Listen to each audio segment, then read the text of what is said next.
আল্লাহ রাসূল সাল্লাল্লাহু আলাইহি সাল্লামের ভবিষ্যৎবাণী বলছিলাম যে সময় এমন আসবে যে মুসলমান কাফেরদেরকে অনুসরণ করবে, যার ফলে মুসলমানরা পদে পদে নির্যাতিত হবে, পদে পদে তারা অত্যাচারের শিকার হবে। এগুলো মুহাম্মদুর রাসূলুল্লাহর ভবিষ্যৎবাণী, এগুলো আমাদের ঈমান, এগুলোতে সন্দেহ করার কোনো অবকাশ নাই। এই পৃথিবী ইতিহাসে এরকম অনেক সময় গেছে, অনেক নবী সাল্লাল্লাহু আলাইহি ওয়াসাল্লামের ভবিষ্যৎবাণী করে গেছেন, এগুলো স্পষ্ট বাস্তবায়ন হয়েছে।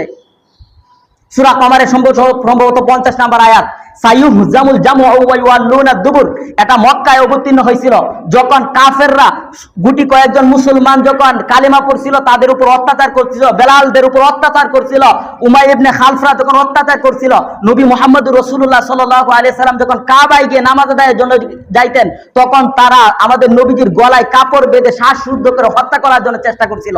নবীজির মাথার গাড়ে উটের পচা নারী বুড়ি আইনা রেখে দিয়েছিল। ওই সময় এই আয়াতটা নাযিল হয়েছিল, সাইয়ুহজামুল জামউ ওয়া ইউওয়াল্লুনা দুবুর।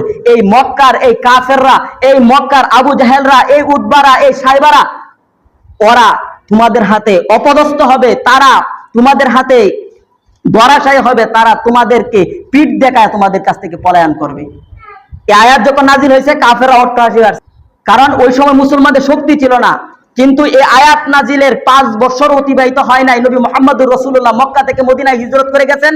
যাওয়ার পরে বদর সংঘটিত হয়েছে 2য় হিজরিতে। বদরে আবু জাহেল সহ 70 জন কাফের বদরের মাটিতে নিহত হয়েছে। এই বিপরীতে ছিল 1000 কাফের ছিল, আর মুসলমানদের পক্ষে মাত্র 313 জন মুসলমান ছিল। ওই কাফেররা 70 জন আবু জাহেল সহ এখানে ধরাশায়ী নিহত হয়েছে, অন্যান্য কাফেররা এখান থেকে পলায়ন করছে, আরো 70 জন মুসলমান সাথে গ্রেফতার হয়েছিল। সাইয়ুহজামুল জামউ ওয়া ইউওয়াল্লুনা দুবুর।